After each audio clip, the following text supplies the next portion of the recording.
hard to believe that we've been together so long for so many boot camps. This is so great.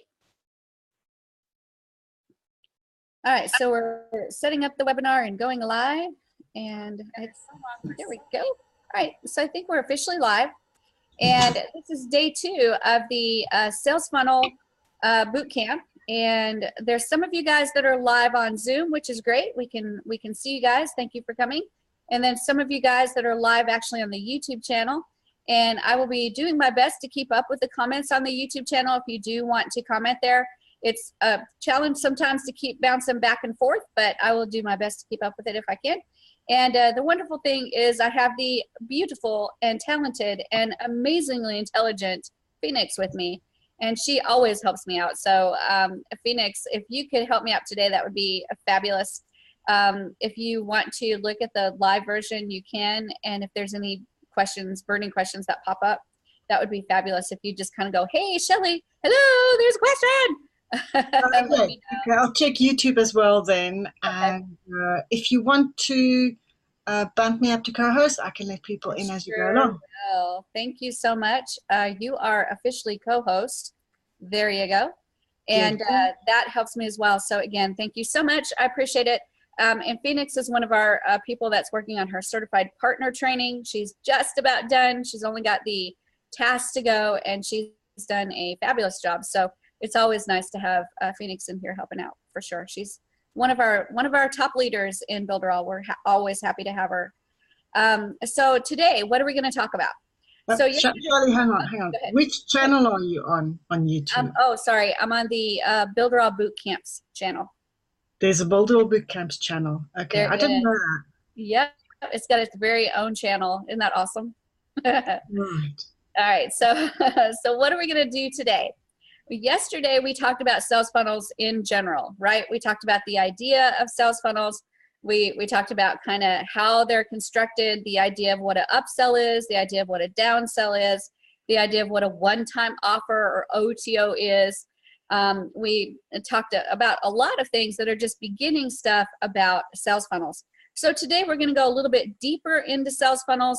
We're going to talk about some of the psychology of the sales funnel, the art of the sales funnel, which is, to me, this is exciting because it's not just it's not the drawings and it's not all marketing. There's an art form to it as well, right? And I've seen some funnels that I'm just like, wow, that's beautiful. So we're going to talk about that piece of it because it's actually really exciting. We're going to talk about creating some urgencies in sales funnels and some scarcity. That is actually another tool you can use. Using persuasion effectively when you're going through and setting up these funnels.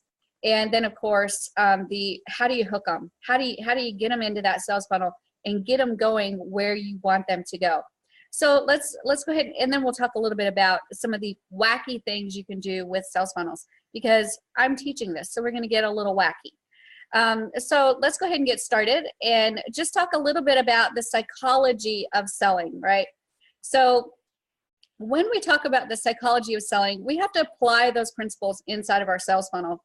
And I love this because we talked a little bit about the tripwire funnel, which is my favorite funnel, right? That's my favorite. And we talked about the fact that in a tripwire funnel, we're kind of tripping them into buying our core offer by convincing them they need to first buy our irresistibly inexpensive tripwire offer. And then once they pull out that credit card and they buy that tripwire offer, they're ready to buy. They've already made that first purchase, so the second purchase isn't going to be so hard. So that's kind of part of a psychology of selling, right? If we can get them to break out that credit card, we're actually doing good. There's some more psychology of selling that you can do. For example, if you're selling something for 50 bucks, that sounds great, right? But if you can set it for $49.97 or $49.95, why we buy it when we wouldn't buy it at 50, there's no telling, because we're only saving 3 cents or 5 cents or whatever it is. But it's part of the psychology of selling. So for you guys that have Walmart near you, in the South, every other, like Walmart's like Starbucks to us, right? but go into a place like Walmart and take a look at how they do that psychology of selling. And you'll see that things are, you don't hardly ever see on Walmart prices, anything's at a $0. So $52 or $25. The only time you ever see that if it's on clearance, right? And you have those clearance stickers and it has the dollars on there, the $0. Everything that sells at Walmart sells, it's something that's not on the dollar, and it's usually really close to at the top end. So $49.95, $25.97, $66.89, right? That is a psychology tool that they use, because in your mind, even though you're not like consciously thinking, oh, okay, that's not $50, it's only $49.97. It's subconscious, right? Somehow inside your brain's going, well, it's not 50.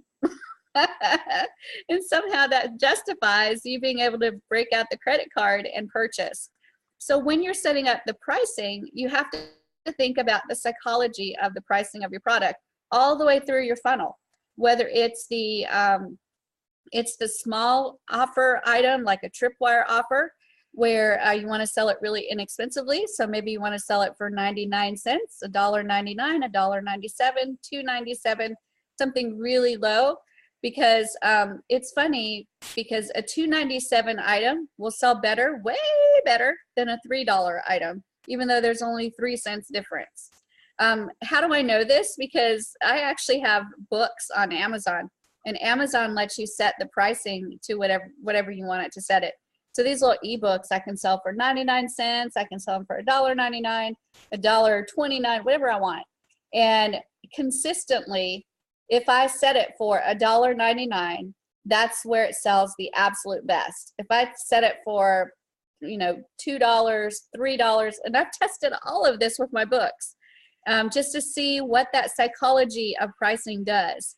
And invariably, when I put it back to that $1.99, or if I have a book that I want to sell for 99 cents, that psychology of pricing works every time, and my sales just go through the roof compared to if I set it at just a straight $2 or $3, even though there's only pennies difference. So you have to be thinking in terms of not necessarily tricking your person, but there's a psychology about it. And here's the issue that you're running into is, let's say you've got the pricing at $49.97, right? If you put that price at $50, it's not that the person has devalued your item. It's just that they are good stewards of their money. And $50 sounds worse than $49.97, even though there's only 3 cents difference. So it's actually not necessarily about you and not wanting to buy your stuff. It's about, do I really want to spend $50, right? 50 is a nice round number. But when you talk about $49.97, for some reason, it doesn't hit as hard. And they're more willing to say, oh, I can go in for $49.97. We do it. We all do it. We all do it. So check out Walmart and see the kings of that psychological pricing structure, so you can see kind of how to start working that into your sales funnels, so that you can take advantage of some of those things that'll help you sell. And remember to never really set anything at an oddball, even price, $25, $30, $50, $75. Now I do set pricing at, like I have a product right now that's $47, but I like the $47 to me because it's a disruptive oddball price. You don't hardly ever see anything at $47. And again, I'm going for that factor of, well, it's not $50, but it's not that saving them a whole 3 cents. So it's a little bit of a different spin on the psychological factor. Not quite exactly the same, but a little bit different. Instead of working with the dollars and cents, I'm only working with the dollars to see how that goes. So test things, play with things, try things, and then definitely look at those experts that are already out there and doing this type of thing. So that's the psychology of selling. There's a lot more to the psychology of selling, but pricing to me is one of the biggest things, because it can get you in a pickle if you've got some really wacky pricing. And then always make sure that before you price anything that you put in a funnel, that you've done your research on if it's an acceptable price. And with saying that, what that means is if you're selling an underwater basket weaving course and you put it up there for $6,000, and then you can go to the website and find free underwater basket weaving courses all day long, well, you better have some massive value to be able to charge $6,000 for that. So always research your pricing. It doesn't mean you have to follow in line with what everybody else is doing, because you may have something that's the bomb diggity, but you want to make sure what you're doing is the bomb diggity before you charge that price. So always compare what you're doing with what other people are doing, and then make the decision accordingly. And you can undersell yourself sometimes when you do the research, for sure, but and you will. The first few funnels that you make, you will. That's all there is to it. But as you go through this process and you learn, you'll know if you've got the bomb diggity and you can charge extra. The art of the funnel. When we go through and start building these funnels, you're going to see that there is, to me, in my opinion, a true art form to it. It's not just about, you know, okay, make sure your pricing is right, and make sure that the buttons are right, and make sure that the checkout is right, and make sure you've got this above the fold and this below the fold. All of that's good, right? But then there's a subtle art that is, to me, that infusion of who you are. So you're going to be infusing you in there by colors, by design, by what you're saying. For example, you're not going to find funnels that I create where I say, make $52,000 in 3.5 seconds, right? Because that's not my personality. So I will never put that in there, because that's not the way I'm going to sell anything. So my funnels are going to have a different style, a different art, a different flair than other people. Does that mean that I'm wrong or that they're wrong? Absolutely not. It just means that, again, that's that subtle art piece of it that you really can't capture at all until you start putting together funnels. And then you start seeing what your flair is. And it's funny because I compare this a lot to painting. I started painting about 2 years ago. I'd never painted before in my life. And I'm science brained. I taught high school biology. So I thought there was no way I even had any talent for painting, because I was all math, science, logic, all that kind of stuff. I thought there's no way that you can get me to draw anything and it will look anything like what it should look like. In fact, if somebody asked me to draw a tree, I would just draw the triangle and draw one green color, and that was a tree. That was good. That was a tree. But I found out through taking a couple of art classes and painting classes that everybody has their own style. So for me to think that I couldn't be an artist was like totally wrong, because I can be an artist. I just will have my own style. And if you look behind me, there's one of my pictures that I painted right there. I actually have my own style. If you had someone like any of you guys, if you painted that same picture, it would be slightly different. It wouldn't be wrong in any kind of way. It would just be slightly different based on your style and your flair. And there's some people that would look at that picture and they would go, oh my gosh, that's crappy. You know, obviously she's not painted, but just for 2 years. But then other people might look at it and they might go, wow, Shelly, that's really great. I love what you did with that picture. But it's all about that resonation, right? It's all about the resonation. And you're going to be creating that with your funnels. Believe it or not, you're going to be creating that resonation with your funnels. So even if Phoenix and I, David, Javier, Gabrielle, Yvonne, Bradley, all of us were building funnels, and we built it on the same exact product, even with the same graphics. We could even use the same exact graphics. It would all be different because our content, the wording would be different. The way we place things would be different. I might put shadows on something that David would not. There might be splashes of color in different places that someone would do that another person would not. It's amazing the differences that you would have. So when we talk about the art of the funnel, that's going deeper into what you're going to be able to infuse based on your personality your flair and the things that you like to do when you're building these funnels. And you're going to be really clunky at first because you don't know what your flair is and you don't know what your style is, just like I was really clunky with painting. Actually, when I first started painting and looked at my pictures, I just wanted to like burn them. I wanted to burn all of them because they were not like anybody else's pictures. It was like, man, look at what you did over there. That's really good. Mine's crap. But what I'm finding out now, 2 years into it, is they're not crap. They're just my style. They're absolutely my style.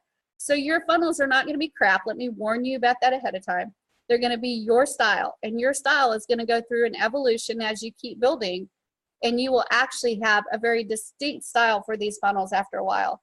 And then it gets actually really fun because you start to recognize your own style in the way you build these.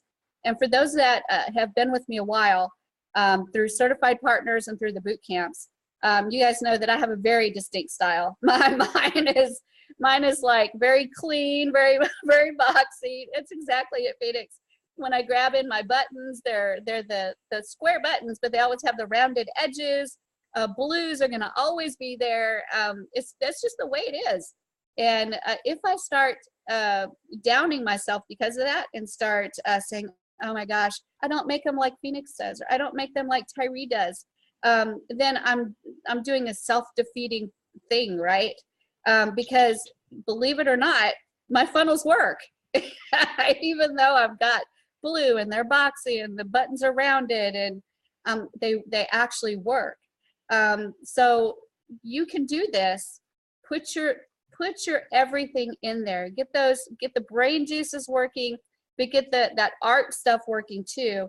And really think about the fact that your flair is going to be in there, whether you like it or not. And that flair is important. That flair actually is really important because that's what's building you as an entrepreneur. The next thing I want to talk about a little bit is urgency and scarcity. When we build these funnels, we do sometimes want to build some urgency and some scarcity in there, but we want to be really reserved with that. To me, that's a superpower, and it's being overused at this point. Everything is urgent. You got to buy it now. Call today. Click here now. Buy now. Do this now. Do it yesterday. It's all just, I mean, exclamation points at the end of everything. Do it now. Do it now. Do it now. And it's okay to create urgency. When you do a call to action, you want them to do it now, but be conservative with it and don't have 52 buttons on a page that say, do it now. So scarcity is also really important, because if you have something that truly is scarce, like I've got 50 copies of these, and once these 50 copies are sold, they're gone, then you need to be really meaning that. There's a book that Eric was reading called All Marketers Are Liars. And it is actually kind of true. We all kind of lie a little bit. And when we lie, we'll say things like only 50 tickets. Once they're sold, they're gone, when you know you've got 200. So be careful when you use it, because if everything you do is that, then that person's going to see it as, well, gosh, again, it's an emergency. It's kind of like the guy that cries wolf like 52 times, and on the 53rd time you're like, whatever, dude, and he gets eaten by the wolf.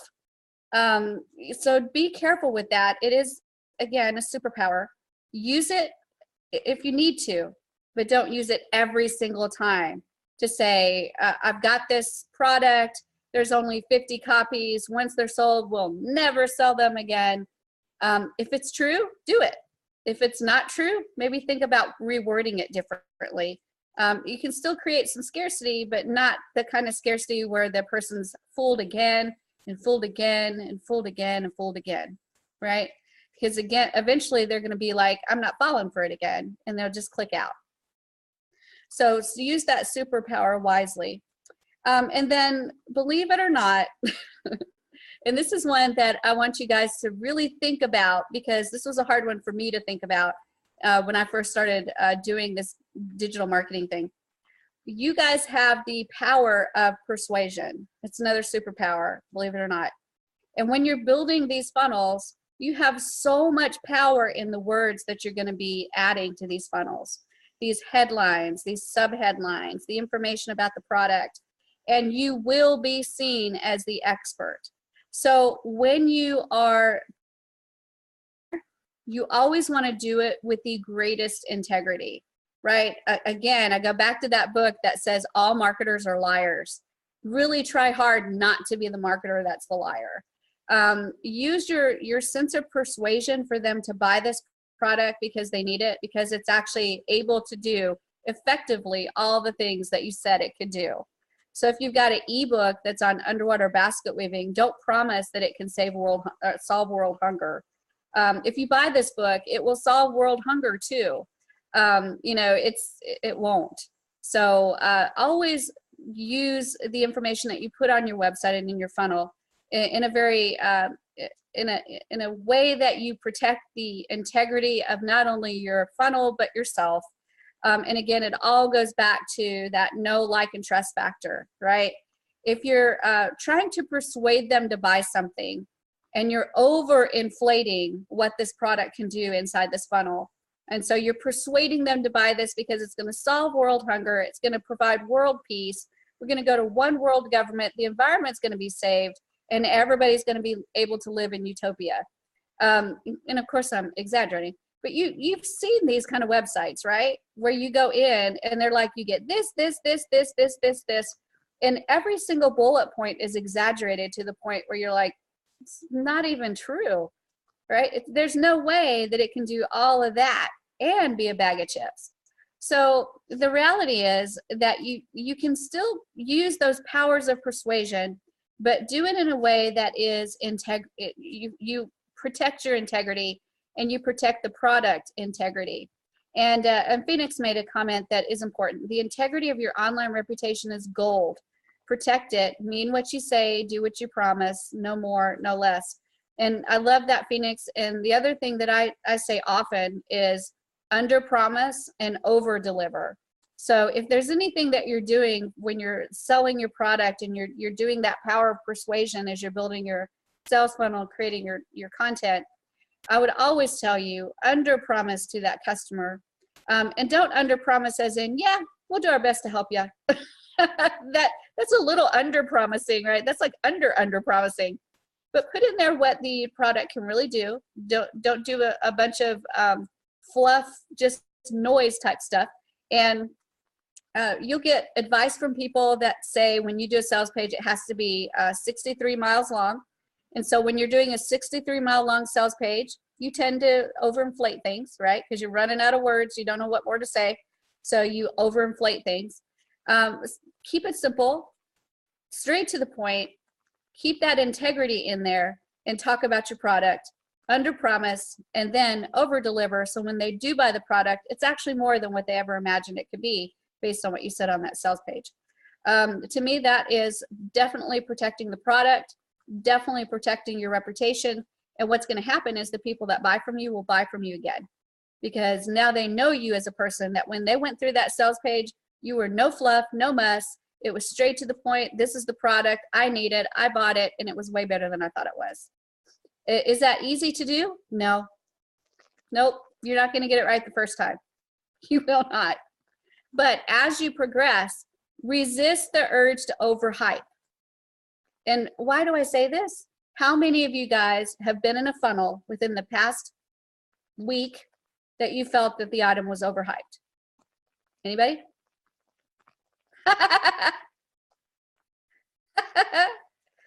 I've probably been in 100, right? They're all over where they're overhyped.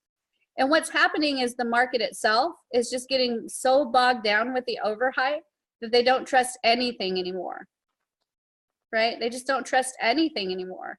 So we as marketers need to take it back. We need to take it back and do it right.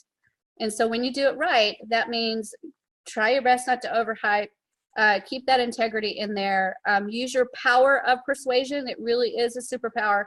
If you say you're an expert in Facebook ads and you're selling me a Facebook ad course so I can learn how to do it, you're persuading me that you're the expert and to buy your product.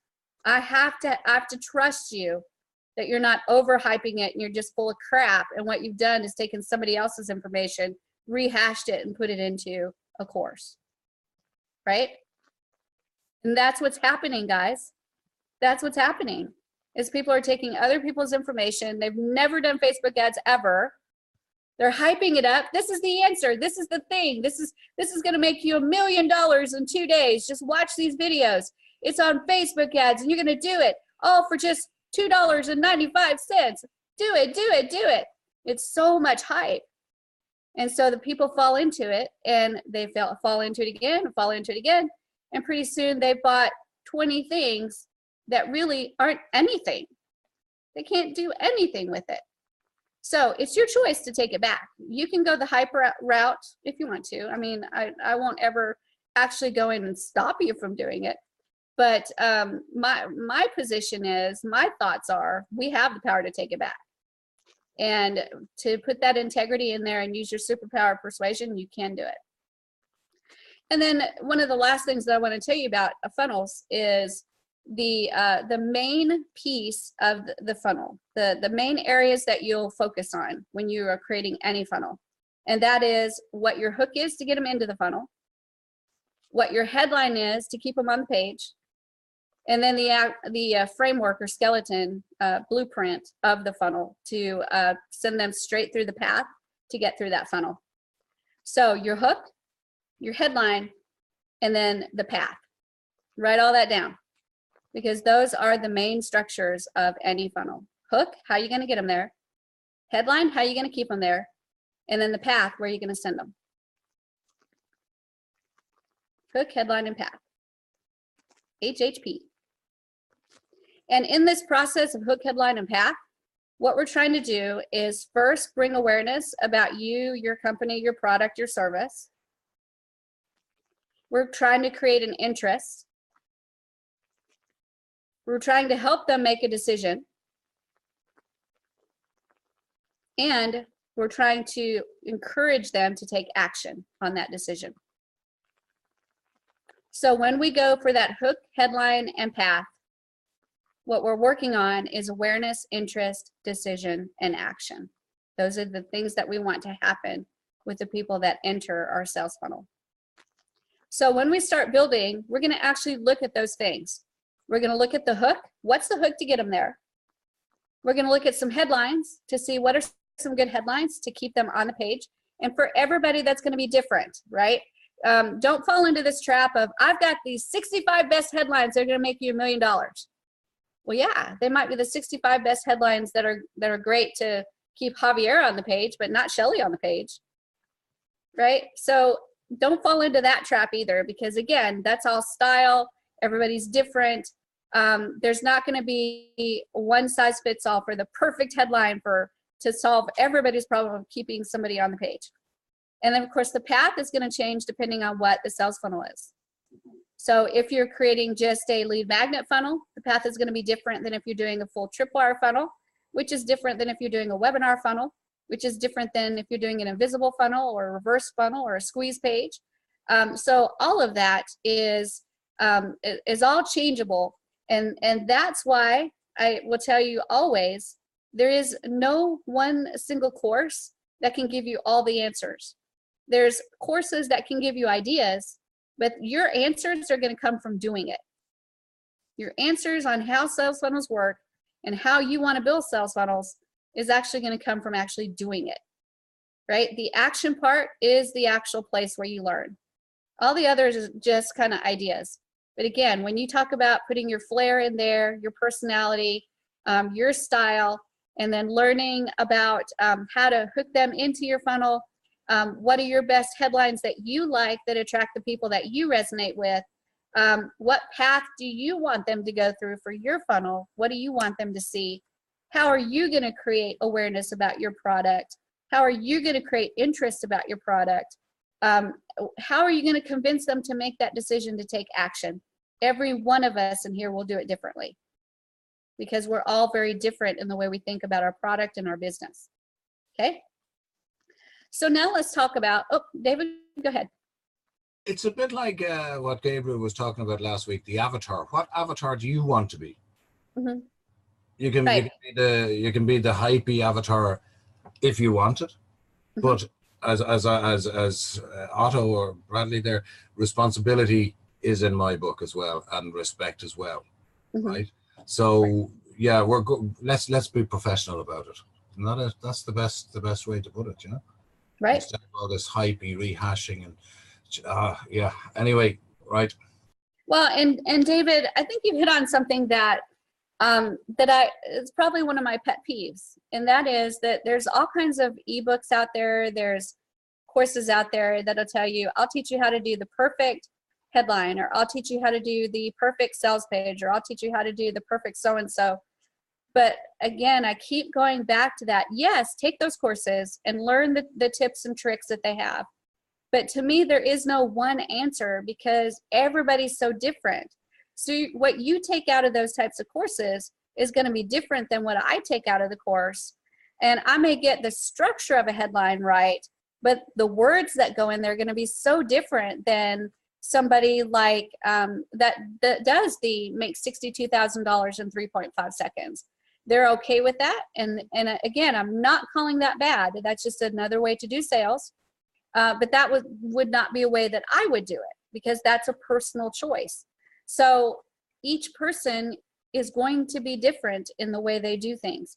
So always educate yourself, and don't fly by the seat of your pants. You're going to constantly be educating yourself. But as you're educating yourself, also understand that your flair and personality is going to go in there to make it different. So at some point, when, just like what I did with my pictures, when I'm looking at my pictures going, God, I hate my pictures. They are so not like my instructor's pictures. I had to learn that I'm not going to paint like my instructor. I'm going to paint like Shelly does. So when you start creating your sales funnels, you're not going to make it like Shelly does, or like Phoenix does, or like Eric does, or even like Russell Brunson does. You're going to create funnels that are maybe structurally similar, but then when you start creating the actual content, and maybe you reorganize the funnel a different way because you don't like the path, because you want your product presented differently, and you want your person to go this way through the funnel, not that way through the funnel, none of that's wrong. It's all going to be a learning process where you decide what you want it to be, and it is you own it, right? Nobody can take it away from you. You own it. So don't ever compare yourself or think that you're behind the times or anything, or behind anyone or worse than anyone. You are you. And each of us are just going to be slightly different in the way we do these things. And what's funny is I see 1, 2, 3, 4, 5, 6, 7, 8 people, including me.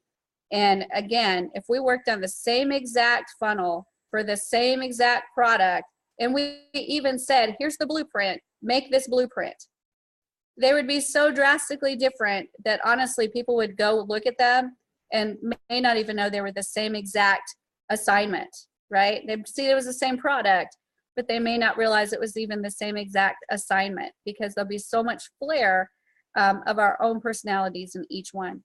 So I just want you to understand that, because that's, to me, is a stumbling block for new people when they're doing funnels, is when they come out, they think they have to be doing it a certain way. And again, educate yourself, make sure you understand what a funnel is and the different elements of a funnel, understanding how blueprints are put together, all that kind of stuff, the technical stuff. But the art part, to me, is the fun part, because again, everybody is just going to be a little bit different. Okay. So now let's, do you guys have any questions about that? Does that resonate with you? How do you feel about that? Yeah. Good. Got a few thumbs up. That's good. So now let's talk about the sales funnel itself. And let's think about some things that we can put inside of a sales funnel and actually work this thing into what can go in a funnel. I mean, what has to go into a funnel? Can anything go in a funnel? How do you put it in a funnel? So let's talk about that. And for that example, I'm going to share my screen. I'm going to show you a product that I think is actually a really funny product. And I used it in one of my high school biology classes. I'm going to go to Amazon.com. Shelley, while you do that, we had a big thank you from Oje Banji Sotunde in the YouTube channel. So he Yay! just thank you for the value. He's not welcome. catching us on the Zoom live, but he is checking us out on Zoom. So shout out to you. Fabulous. Fabulous. Thank you, thank you. Thank you very much for the big thank you. Appreciate it. All right, guys, so this is so funny, but in high school biology, one of the things that we had to learn, or I had to teach the kids, was I had to teach them about the scientific method, okay? And in that process, the scientific method, there's certain steps that you go through for the scientific method, and you could go through them. Let me look at your eyeballs so I can see your face. But you can go through them and through the steps and say, step 1 is, you know, examine the situation. Step 2 is come up with a hypothesis. Step 3 is so boring, right? You can explain every one of the steps, but it's like so boring. So I tried to think creatively what we could do to learn those steps and internalize those steps way more than just memorizing what these things were on a piece of paper. So what I came up with is a way to test goldfish to see if they have memories longer than 8 seconds. Now, if you guys have ever been involved in kind of mind manipulation, sometimes we have to do that with 9th and 10th graders. Make them think it's their idea and not our idea. So what I did was went through the scientific method and then asked them, hey, wouldn't it be cool if we did an experiment to test, like, I don't know, the memories of goldfish or something? And that started the conversation, right? Again, that's me manipulating them and then them starting that conversation. So all during that conversation, we talked about how cool it would be to run an experiment, how long did they think their memories were, what we could do. And through that direction, I actually worked with them to come up with a complete experiment on how to test their memories for a goldfish, right? We came up with the idea where we found the problem or found an issue. We came up with a hypothesis, we came up with an experiment, we collected data, and we came up with conclusions. All of that is the scientific method. But they were actively doing it by using this goldfish training kit. So that's where this experiment comes from, right? Is my experience with the goldfish training kit. But by the way, they do have memories longer than 8 seconds, and it is amazing what you can teach them to do. But we used this goldfish training kit to be able to do that. We actually found it on Amazon, we bought it, we pulled it into our classroom, and we used it. And it's a way to set it up so that this long wand right here actually has food in it, and you put the wand down in the water, and when the fish comes close to the wand, you push the button, it releases the food. So you immediately start teaching the fish that if it comes close to the wand and it's not scared of it, it will get food. The next step was to drop the ring down in there, and there's a ring right there and some stands. So you drop the ring down in the water, and then you just put the wand down in the water close to the ring to get them coming close to it. And then eventually you put it through the ring, and as they come close to the wand, you pull it through the ring, and they swim through the ring to get the food. So you're conditioning them to actually come towards that wand and go through the hoop, right? And then eventually what happens is they learn to go through the hoop without even having the wand in there, and they know they're going to get some food. So it's absolutely amazing what you can do. So anyway, there's a couple things that we can learn from this goldfish training kit. The first one is conditioning, right? So we conditioned a fish. Do you think you can condition your funnel visitors? Yeah, absolutely. So that's lesson number 1 from the goldfish, right?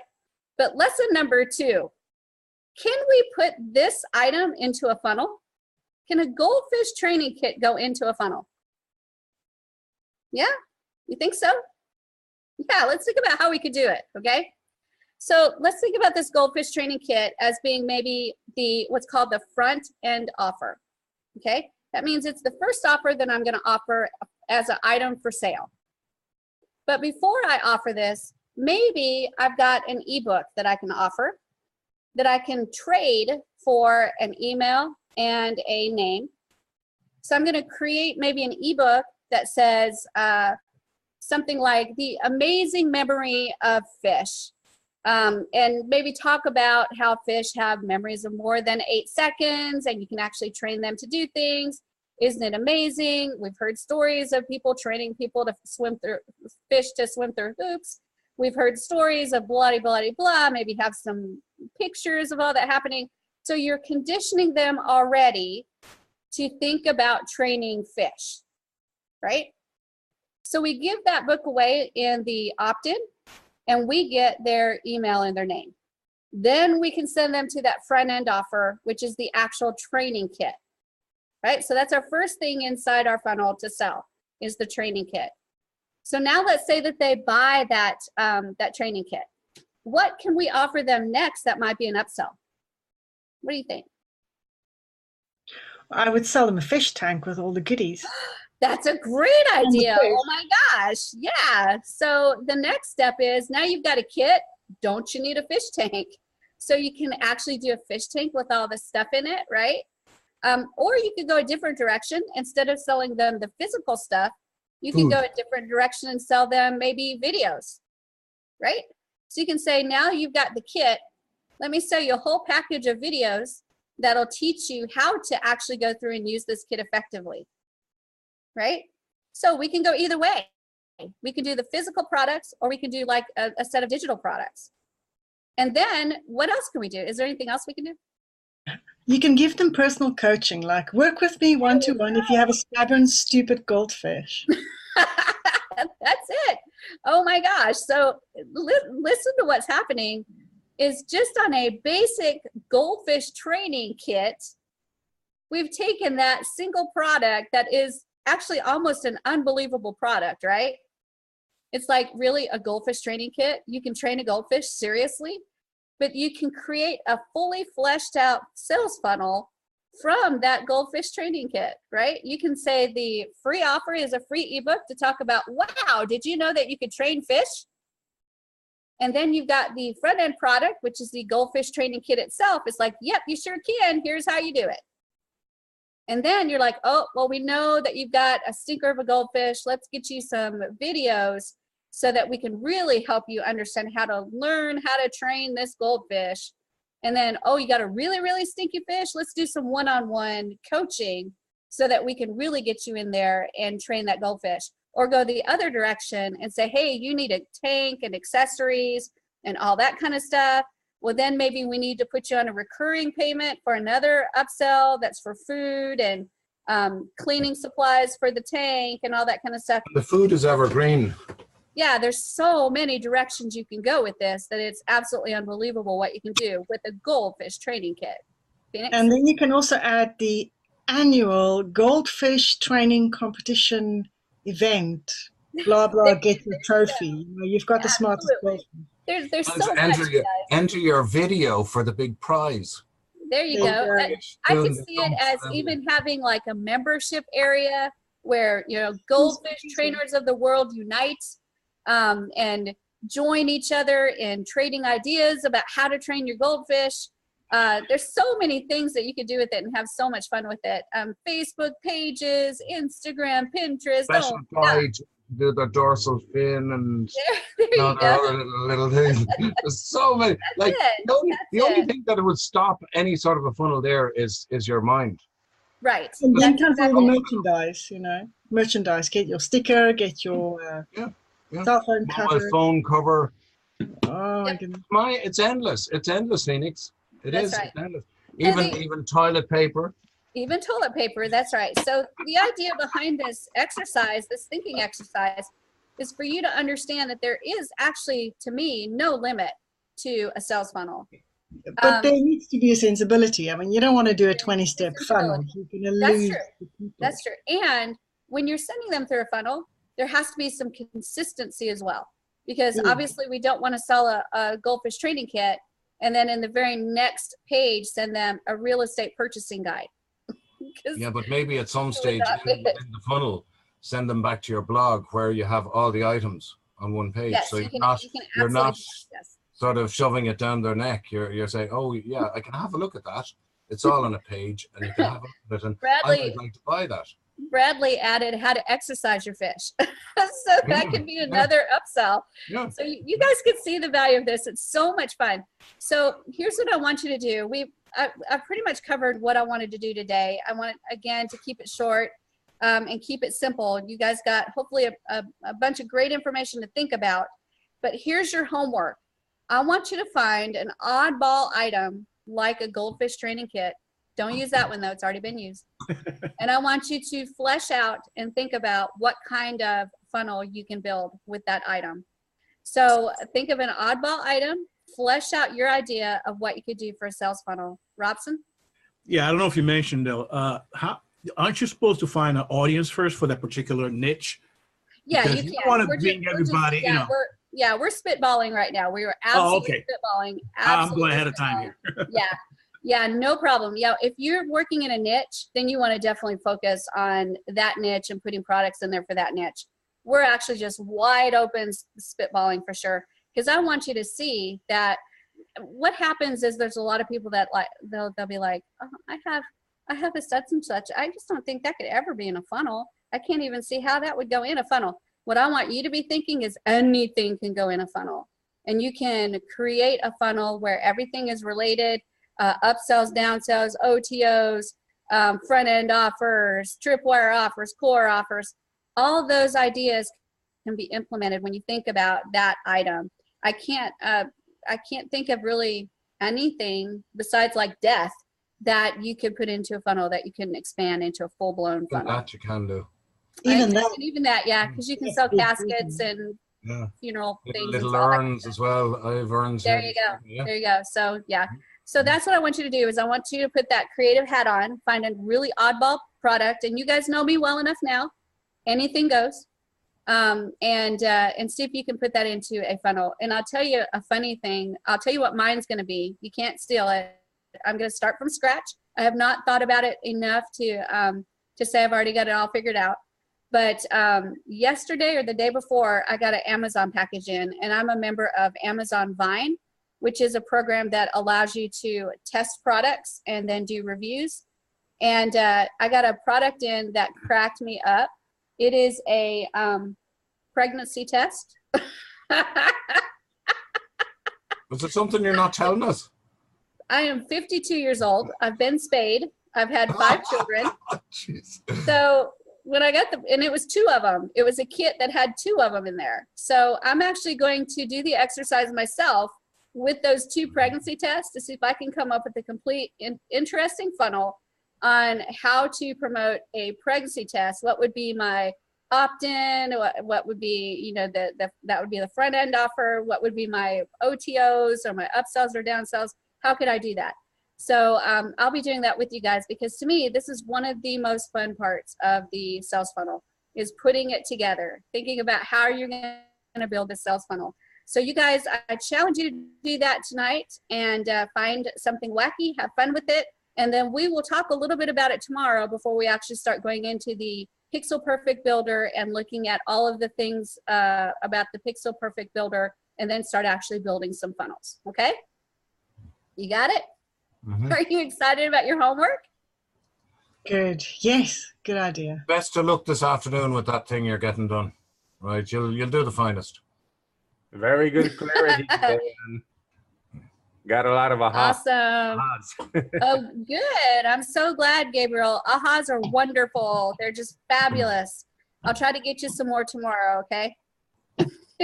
I'm going to find something that deals with my cat. So, you know, I'm going to find some type of toy that you can. Oh, my gosh. Yes. That's great. That's a great idea. I can't wait to see it, Tyree. This is the exciting part of what I do, is to get to see you guys and your creativity. So I can't wait till tomorrow to see what you guys come up with. I'm going for turf. All right, guys. What now? I'm going for turf.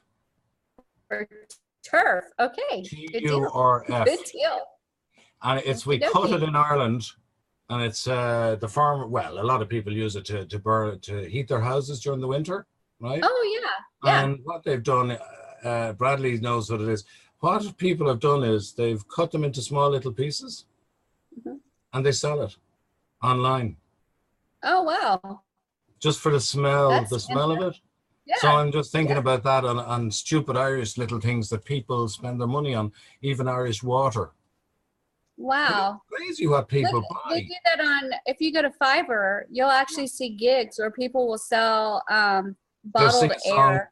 Yeah, bottles Yeah, of they'll air. sing a song Yeah. and they'll do like an image of them writing something on the beach for you.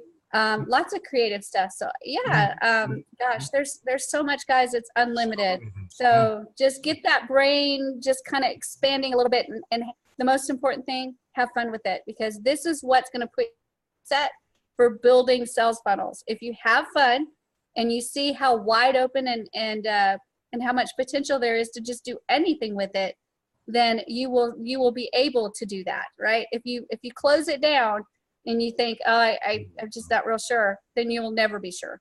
So this is the time where you get to expand and really explore what you can do, so that when you start building your own, you've already gotten that expanded vision and you'll be able to do a lot better with it. So start expanding now and really have fun with it, okay?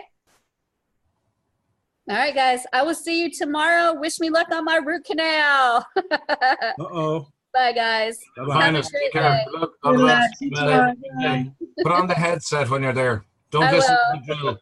I will, guys. Bye. Have a great one. Right, take care. Look.